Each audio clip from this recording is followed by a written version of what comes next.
Yeah, yeah, yeah. Shark in the gun, got the knowledge for the college. Football show breaks down the odds of scholars.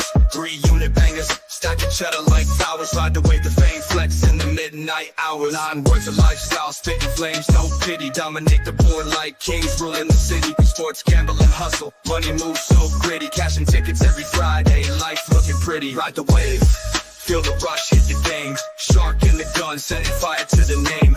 3-unit bangers, stack the chips, no shame. Friday night sports kings claiming that fame.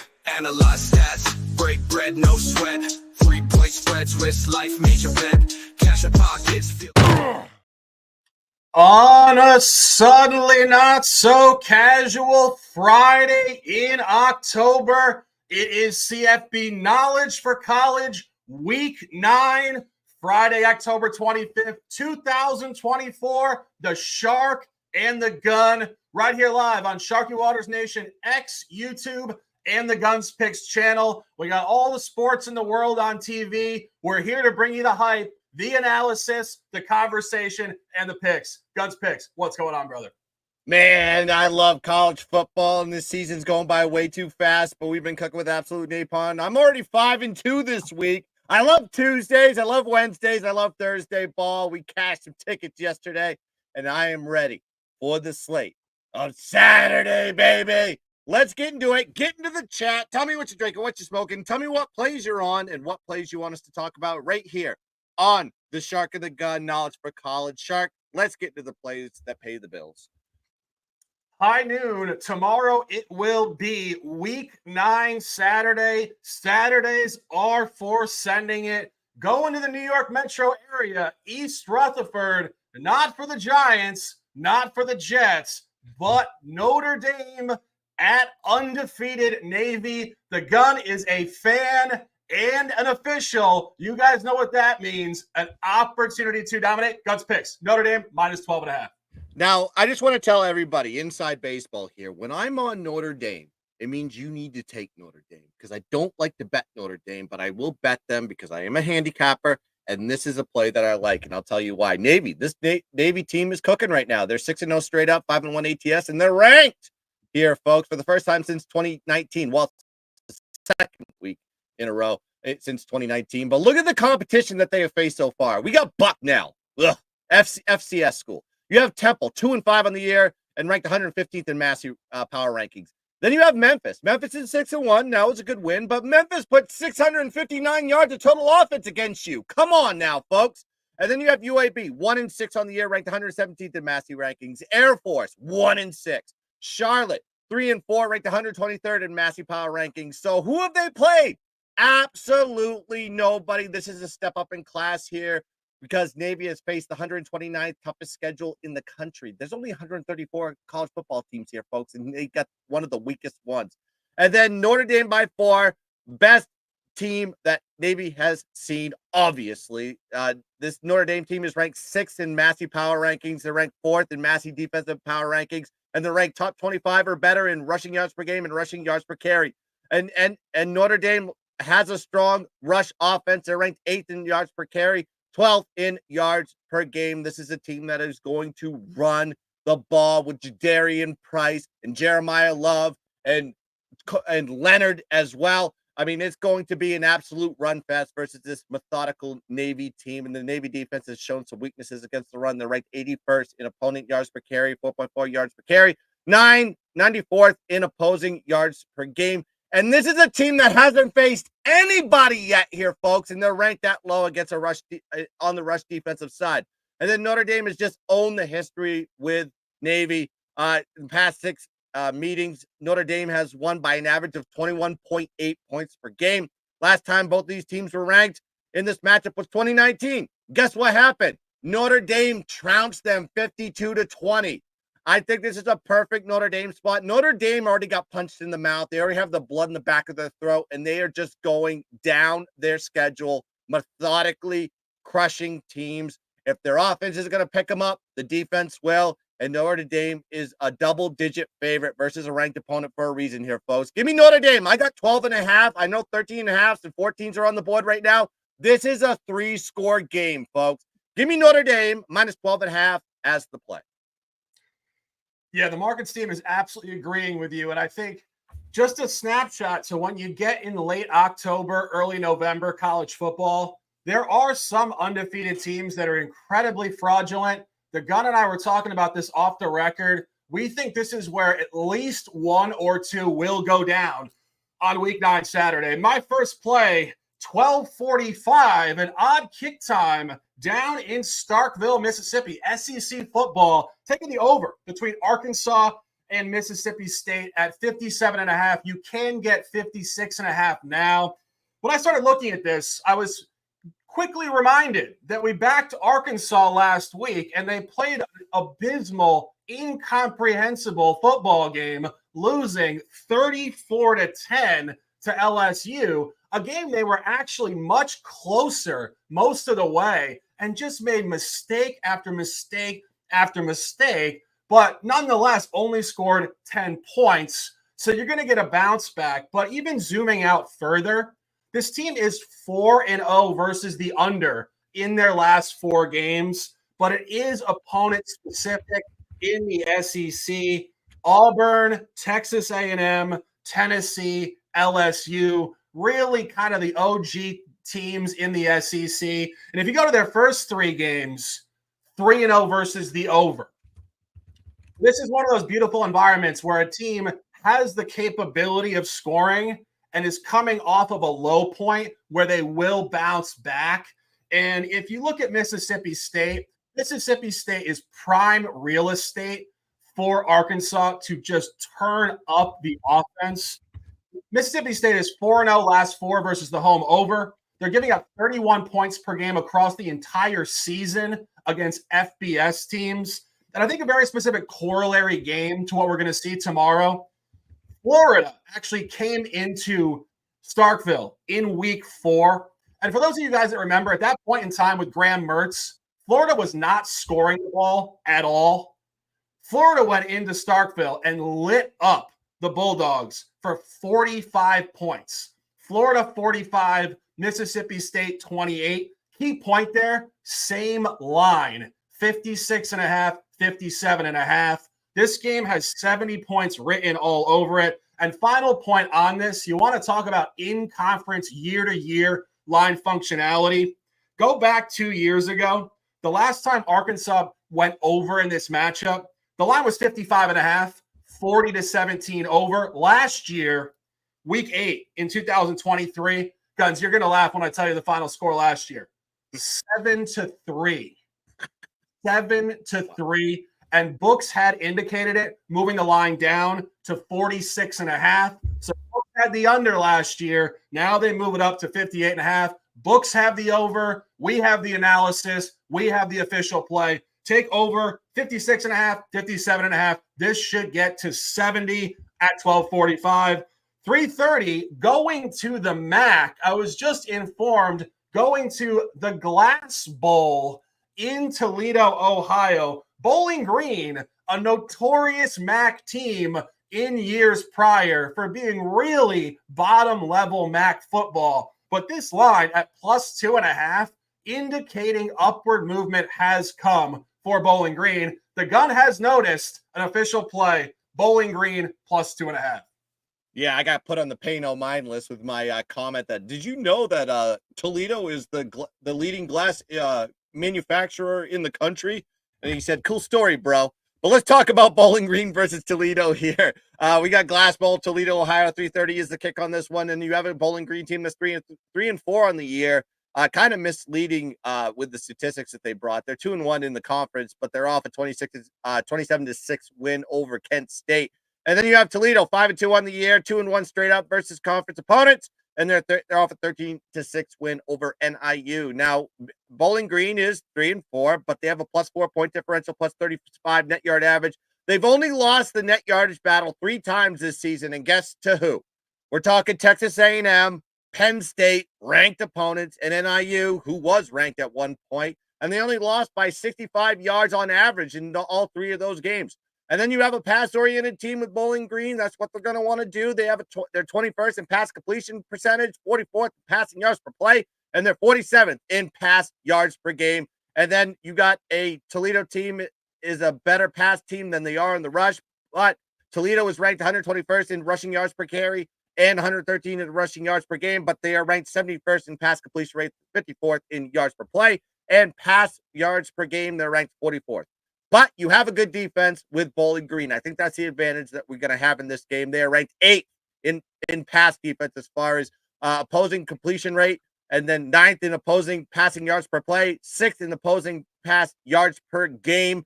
And then Bowling Green has done this playing a tougher schedule.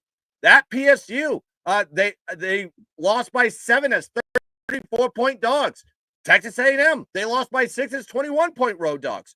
And then you have Toledo. Non-conference schedule was UMass, Mississippi State, and Western Kentucky. Lackluster teams. And then you have the revenge angle for Bowling Green. Bowling Green lost to Toledo 32-21 as 10.5-point home dogs. And now they're a shorter dog here on the road. Line functionality is apparent here. And then you have Bowling Green is just 7-3 ATS on the road, 5-2 ATS is an away dog, and they're going against a Toledo team that is off a win, 5-10 ATS when they come off a win. And then you got to look at the home team is the team to take, especially in the last 3 years. I'm sorry, the home team is the team to fade in these spots because they are 0-3 straight up in the last 3 meetings. Bowling Green's the better team here, folks. This is not your last year or the year after Toledo team. This team does not have DeQuan Finn is the quarterback anymore. This team, a lot of the key guys transferred out. This team is lower, and then you have a Bowling Green on the come up and have competed with everybody in the FBS, including ranked opponents. Give me Bowling Green plus 2.5 as the play. Yeah, sharp stuff there. This is where the mat gets good. Of course, a lot of weeknight games, which can be harder to predict because of bizarre calendar spots. Some of these teams are playing on 2 days rest and just all sorts of ridiculous stuff. So centering here, week 9 Saturday, the Gun, Bowling Green plus 2.5. Staying big-time football here, or maybe not so big-time, but that's okay. We like these smaller market teams. 2 o'clock in Greenville, North Carolina. Going back to the well with East Carolina, a team we have played 3 or 4 times this year. I think going 2-1 ATS in those games. Taking Eastern Carolina, posted early week 6.5. Sharps team on this. You get 7 or 7.5 now. I see a blowout coming. And truthfully, this is a great merge, buy low, sell high. ECU is coming in here off back-to-back blowout road losses in week 6 and week 8, giving up a combined 100 points in those 2 games.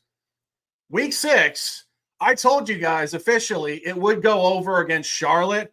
I didn't foresee them losing the game by 31 points in the process, however. And then last week, getting hammered by Army, which did make sense. Army is high quality. But you do find ECU here coming into the game 1-4 ATS last 5, a great buy low to where they are actually 2-0 ATS as a home favorite this year. This is where they function very well. I think even more importantly, from a psychological perspective, ECU actually fired their coach mid-season after the loss at Army. I saw the headline on the ESPN soundbite news here. I was actually kind of surprised because I wasn't thinking that ECU was taking their program that seriously, where they would fire their coach right around 500 mid-season.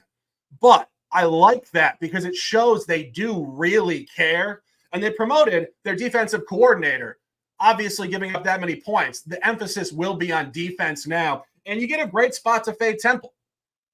Temple is a bottom feeder at this point this season. And Temple, uncannily, is 4-1 ATS last 5. When I was going through this, I actually was kind of blown away with surprise because Temple is really low this year. 80% cover rate last 5. Sell that. And they're also coming off of an outright home win against Tulsa, only their second win of the season. The only other time they won outright this season, they did get blown out the following week. And speaking of getting blown out, 3 prior road games this year for Temple, 0-3 straight up, 1-2 ATS, getting outscored in those games 118-34. This is ECU playing an ex-Miami, Florida quarterback. Brand new coach bump, defensive emphasis off 2 blowout losses, getting back in their flow at home against a Temple team that is way too hot and open for business. Turn the hell up, ECU at 2 o'clock, and let's dominate. 3:30 p.m., the Gun has the hat on. A beautiful print it is. Big contrarian line move here midweek. UCF at home in the Orlando area, laying 2.5 now to previously undefeated number 11 in the country, BYU. GunzPicks has the hat. He has an official. GunzPicks, what's going on here? Yeah, we're taking a trip to the bounce house to go look at number 11, BYU versus UCF. 3:30 kick is on this one, and BYU, impressive. Great start, 7-0 straight up, 6-1 ATS, and they're coming from behind win over Oklahoma State, 38-35. And then UCF, kind of on a low streak right now, 4-game losing streak, and they lost a close one when they had the lead in the fourth quarter versus Iowa State on the road. And then UCF, their offense got a boost. They switched quarterback, got KJ Jefferson, benched him, put in Ja'Cory Brown. When they put in Ja'Cory Brown, that run game started cooking. They've run over 5 yards per carry with RJ Harvey and Ja'Cory Brown, who's running for 8.7 yards per carry, leading the charge. They're 8th in rushing play percentage and 5th in rushing yards per game. And BYU has shown that they've been gashed against good running offenses. You got Oklahoma State last week. They put up 269 rushing yards, 7.3 yards per carry against them. And then Kansas State. Granted that Kansas State had some outliers in that game, but they still cooked running the football. 228 rushing yards, 5.3 yards per carry. And then UCF has just performed well versus ranked opponents. 5-1 ATS dating back to 2022. This team gets motivated when they play a ranked opponent. I just think this is a perfect spot for UCF. You see the line getting steamed up into the direction. You have UCF as a favorite right now. And when you have a favorite that is unranked at home versus a ranked road dog, you always take the favorite. And I'm going to be taking them here. Throw the spread out the window, folks. I'm just going to take them to win the game. Give me UCF money line minus 130 as the play. Yeah, I mean, this was actually plus 1.5 on Sunday or Monday. This is significant steam. And as you said, some of these plays are just mandatory. It's just blindly from any sort of sharp analysis. Why is an unranked team 3-4 straight up favored over a 7-0 team? So I might get there myself, or I might tail this, but an official from the Gun on the money line at minus 130. 3:30 p.m. Pratt and Whitney Stadium, going back to East Hartford, Connecticut, taking UConn in what I perceive to be a bounce back off a loss last week. And if you really look at UConn has been an upstart home team for about 3 or 4 seasons now with different quarterbacks. But Jim Mora Jr., I believe, as the head coach up there, this is a guy that brings a great mentality. And this team just catches teams napping in Connecticut, central Connecticut, at this point in the season, game after game. Wake Forest did beat them last week, which makes this even better of a handicap. That was only the 3rd loss this year for UConn. Off of their previous other 2 outright losses, they are 2-0 straight up in ATS in the bounce back game. Both blowouts and both at home versus inferior competition. Week 2 blew out FCS Merrimack. It might not sound impressive, but when books have them favored there by 14.5 points and they win by 46 versus the book number, that's a very impressive win regardless of the opponent. And in week 4, off a road loss at Duke, they came home against FAU and blew out FAU 48-14. And Guns and I were talking about this off the air. This is the 5th game of 6 consecutive home games for UConn. Really unheard of stuff. 6 straight home games. The only thing that I could theorize as to why, with all this conference reconstruction, a lot of teams just wanted to get games. And certain teams have the ability, when the power is in their court, to say, listen, we're not coming to your stadium. If you want a game, you come to our place. And I think that's why they have all these home games against FCS teams, FAU, Wake Forest, and all these random teams. So regardless of that, they're kind of just sitting pretty in their home area, super comfortable. And you do get this awful loss. And you go to the right side of this game. really, really good spot to fade Rice. Rice is actually 3-4 ATS, 2-5 straight up, 2-0 ATS last two. And this is one of the beautiful things about college football at this point in the season. We have enough data where we can really sell high on some of these teams that are not very good. So when you find Rice 2-0 ATS last 2 weeks, you want to sell it. But if you look at the box scores, you want to sell it even more. Go back to week 7 at home against UTSA. They did win the game outright as an underdog on the final play of the game. 18-yard touchdown pass by E.J. Warner. I believe that is Kurt Warner's son. Guns. That is Kurt Warner's son, right? I believe so. Yeah, I think he played for Temple last year. I think. I'd have to confirm that. I don't know that answer. Okay. Yeah. Regardless, EJ's his son, I believe. Okay. Yeah. So Kurt Warner's son throws a dime pass with 4 seconds to go in the fourth quarter to walk it off. Let that be what it is. Then they went to Tulane last week. Caught Tulane napping. Tulane had laid 70 points plus on the road the previous week at UAB. Tulane played their worst game of the season last week, and truthfully, Rice outgained them in the game and almost won. The game was super tight until the fourth quarter. Tulane pulled it out because of a cluster of Rice turnovers. But now you get a road sequence. Rice played their best statistical game of the year last week at Tulane. They're 2-0 ATS last two, and this is only the second time these teams have played. UConn did play at Rice last year, October 7th, 2023. UConn did beat Rice on the road. You talk about the line and line functionality. In that game, Rice was minus 10.5. And now UConn opens up at minus 6.5. I have this game graded UConn to win this game by 21 points on the average, which is exactly what they did to Merrimack and FAU, blowouts off previous losses. We've been on UConn a lot. Last week they went down. They come up here by UConn, minus 6.5, minus 7 now. 8 o'clock, Fresno, California. Going to the gun here before we go to a couple collabs. Fresno State laying 5 at home to San Jose State. San Jose State has had some big moments this year in some big-time games, but you think they're capped in this spot. Fresno State minus 5, official. Yeah, we're going to Valley Children's Stadium, Fresno, California. 8 p.m. is the kick. We got some Mountain West action for you here. Fresno State coming off a road win, 24-21 versus Nevada. They're 4-3 on the year. Going against San Jose State, team off a home win versus Wyoming, 24-14. They are 5-2 on the year. Then you got to look at San Jose State. The reason why I like Fresno in this spot, they're a weak road team. They have a 0-point differential, minus 9 net yard average on the road this season. They give up 11 more points per game to their opponents on the road than they do at home.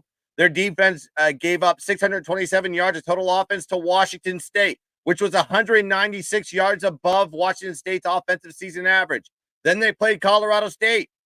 455 yards given up to them. That was 95 yards above their season average. So when you play San Jose State and you're the home team, you're going to be putting up some exceptional yardage above your season average.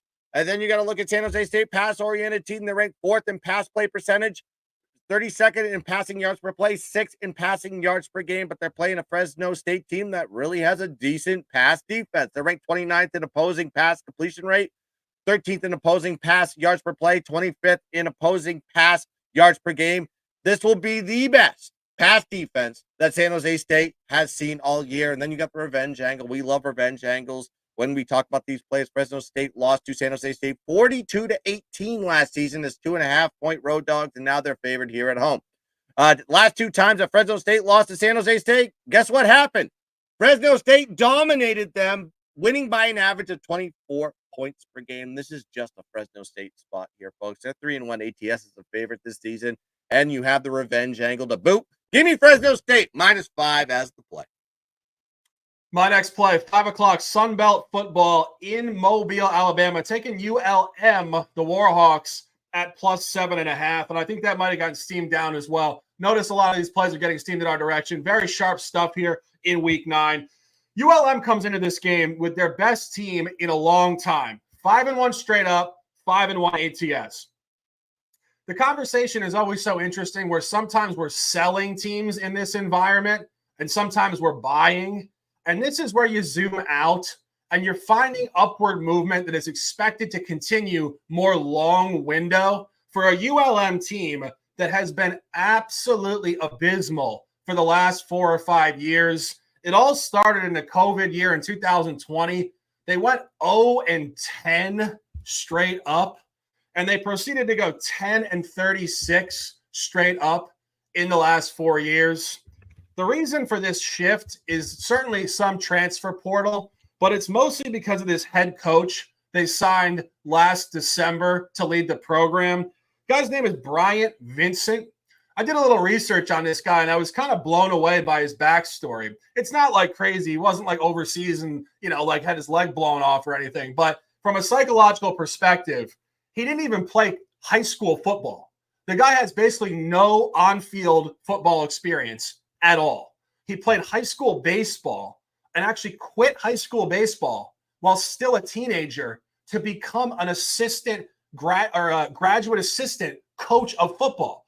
Like I was saying to Guns, you talk about like ex-players, this and that. This dude didn't even play, but football coaching was calling him as a child. Like, talk about a passion for being a coach. And I was watching an interview on a local channel on YouTube. The guy just has a real competitive, just disciplined Southern type of personality. And the team has really taken that on this year, just completely transforming themselves. Only loss was a blowout loss at Texas. Nothing like this environment. The team is 3-0 straight up and ATS in the Sun Belt Conference. They won at Troy outright as a 7.5-point dog, which is right where this line is on the road. And I think probably more impressively, week 6, they beat James Madison outright at home at plus 16.5. This team is going nowhere but up. And you look at the other side of this game, South Alabama really is the opposite. South Alabama had been classy in the Sun Belt in previous seasons. They are coming down 3-4 straight up. They are actually 2-1 ATS at home. Talk about fool's gold. You guys probably remember this. Week 3, 87 points on FCS Northwestern State, 87-10. Get out of here with that crap. And then they got the aforementioned Troy, 25-9 on Tuesday Night Football, Week 8. And as we said, Troy is also down this year without Gunnar Watson from previous years. And a really crucial point on both their home covers, both weeknight primetime games. Thursday Night Football, Week 3, Tuesday Night Football, Week 8, which is where you catch these random teams napping, traveling on weeknights to obscure small colleges in the Sun Belt. Their only actual home game on a Saturday was Week 1 home blowout loss to North Texas. And final point on this game, this is a double revenge game. South Alabama has won the last 2. Last year, South Alabama actually did play a road game at ULM, back-to-back seasons. We don't know why. South Alabama won that game by 48 points, 55-7, -11. Now, same stadium, they're on the road at home this year. Road -11, home -7.5. This suggests USA here to win by 1 point at the max. And truthfully, I could see ULM winning this game. Again, take ULM at plus 7.5 or plus 7, and let's dominate. 29 minutes in the books. First collab play. We have a bunch of collab plays. Obviously trying to keep the show concise to about 30 to 40 minutes. But big-time SEC football. Kyle Field, College Station, Texas. Texas A&M at home, catching LSU. Tons of analysis here. Elite level spot. I'll throw it to the Gun for some opening comments and an official. Yeah, perfect spot for A&M on this one. Kyle Field, College Station, 7:30 p.m. is the kick. Night game, too, in College Station. Going to be a rough one here for LSU. LSU 6-1 on the year and off a big road win versus Arkansas. We capped it wrong. My bad. 34-10, plus 116 net yards, but they had a +3 turnover ratio. That was a deciding factor in that game. Texas A&M's coming off a bye week, well rested, well prepared. They're 6-1. They've won 6 straight since their loss in week 1 to Notre Dame. They have a plus 13 point differential, plus 80 net yard average. And then what does LSU want to do? They want to pass the ball. They're ranked 9th in the country in pass play percentage, 7th in passing yards per game, and they're number one in protecting the quarterback with a QB sack, a low QB sack rate, and then they're 59th in interceptions thrown percentage. These stats are a little bit misleading. I think we talked about it the last week. They've played some bad pass defenses at home or on neutral sites. The best defense they faced so far is Arkansas and South Carolina, and both these teams held them under 300 passing yards in both those situations. Texas A&M is ranked 14th in defensive Massey power rankings, and they can stop the pass too, holding opponents to 173 passing yards per game, 52.1 pass completion rate. This will be the best pass defense that LSU has seen all season, and of course, you have the revenge angle here, folks. Pound of flesh game with A&M. They lost to LSU 42-30 as 12-point road dogs, and now they're favored at home. When you look at this matchup, you always take the home team. The home team is 8-1 straight up in this rivalry, and LSU has lost 7 straight at College Station. This is a big A&M spot here, as LSU is running a little bit too hot for my liking after 2 big conference wins, going to College Station where they typically regress and don't play well. You have a higher ranked team as a dog versus a lower ranked team at home as a favorite. We always take the lower seeded team here as a favorite. Give me Texas A&M -2.5 as the play. Yeah, and as you said, when you see a lower ranked team laying, take it. And honestly, as you mentioned, this is a better spot, in my opinion, than UCF. We're not saying UCF isn't a good spot, but this is an even better spot because there is so much more historical rivalry data here. And I've been saying this now for the entire broadcast, but this is really where you can sell high and buy low on teams. This is a great sell high point on LSU. LSU is 6-1 straight up. They're 4-0 ATS last 4. This is a brutal, brutal spot for them. Go back to week 7. We said it last week before we missed the Arkansas cap. They had a huge home win against ranked Ole Miss in overtime, storming the field, ridiculous high. Then, of course, a blowout at Arkansas last week. But as Gunz was mentioning, and I was mentioning before, when you watch that game, it didn't really strike you that LSU was just that superior to Arkansas. Arkansas really just played a bad football game. So you always have to say to yourself, who was that? Dominant from LSU or Arkansas being bad? It was more Arkansas. Now they got to stay on the road back-to-back, 4-0 ATS last 4. And they go home for Alabama in their next game. So this is just a death zone trap spot. And prior to covering at Arkansas last week, they were actually 0-2 on the season at road or neutral sites. So this is not where LSU has performed well this season outside of the outlier last week. Took a neutral site loss in the opener to USC in Las Vegas and did not cover and played a pretty poor football game earlier, I believe week 2 or 3 at South Carolina.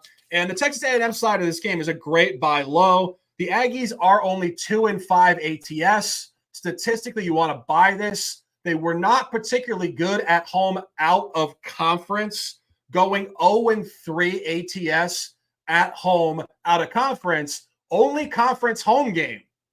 And I think not coincidentally, off a prior non-cover, they hammered number 9 at the time, Missouri, 41-10. You talk about line correlation and you talk about how books have games graded versus ranked opponents. Week 7, October 5th, it was number 9 Missouri. Texas A&M was favored at home over them -2.5, and they won by 31. This is number 8 LSU in the same spot, same stadium, -2.5 Texas A&M. I think margin could come here. I have this game graded Texas A&M to win the game by 14 points. It is a collaboration play. The shark and the gun. Let's dominate. That's the show for tonight. 35 minutes in the books. We appreciate you guys immensely on this Friday night, tuning in either live or throughout the Friday evening and into Saturday morning and afternoon. We aim to bring you guys the best hype, entertainment, analysis, and picks you can find in college football spheres. And we do have a ton of plays this week, 9 official plays, including 1 collab. Arkansas, Mississippi State over 57.5 for me. ECU -6.5. UConn -6.5. ULM +7.5. And the collab play, Texas A&M -2.5. GunzPicks at noon, 12.5. Notre Dame at MetLife Stadium, taking out undefeated Navy. Bowling Green +2.5 at the Glass Bowl in Toledo, Ohio. Some action at 3:30 p.m. UCF to knock off another undefeated team in week 9 at 3:30 at home. Fresno State -5. And again, Collab, A&M, Kyle Field, College Station, primetime Saturday, week 9. Turn the hell up and dominate. Sending you guys beautiful vibes on this Friday night. Enjoy it. We will be back on Sunday morning at 10:30 for NFL Sunday. Have a great night. GunzPicks. A pleasure as always. Close them out with some words and let's dominate. Yeah, shout out to the chat. Want to give Ming Lee a little bit of an answer on this one. He's looking at Boise State versus UNLV. I think points. This is going to be a high-scoring affair with two electric offenses that are top-ranked in offensive scoring, and they're low-ranked on the defensive scoring end. I think there's going to be a lot more passing than running. I know Austin Genty's doing a great job. They're going to give him the ball. They're going to give him his looks, but I think it's going to be more on screen passes, get it through the air, because UNLV's got a good rush defense. Boise has a good rush defense, but they're both piss poor in the pass defense. Points over the total is what I like in that one. And I want to shout out everybody in the chat. We got picked from Dave, LBCC, Bruno from Portugal, looking at the gun in the shack. And we have Peter Krasniak, True Gun Disciple, Jay's Final Take. And everybody that's watching us, whether you're watching us live, watching us recorded, please like and subscribe to the GunzPicks channel. Please like and subscribe to the Shark Wars Nation. And check out Saturday mornings with GunzPicks at 10 a.m. Special time, because I have a special guest for that show. It is going to be an absolutely electric show, and I can't wait till you guys watch it. Please tune in. 10 a.m. I'm going to break down the top 25, and I'll give you more picks along the way. And also check out Top Tier Handicapping Network Playbook. I gave out more plays there. If you want some more plays, go check it out. I gave those out on Tuesday. That is on Top Tier Handicapping Network.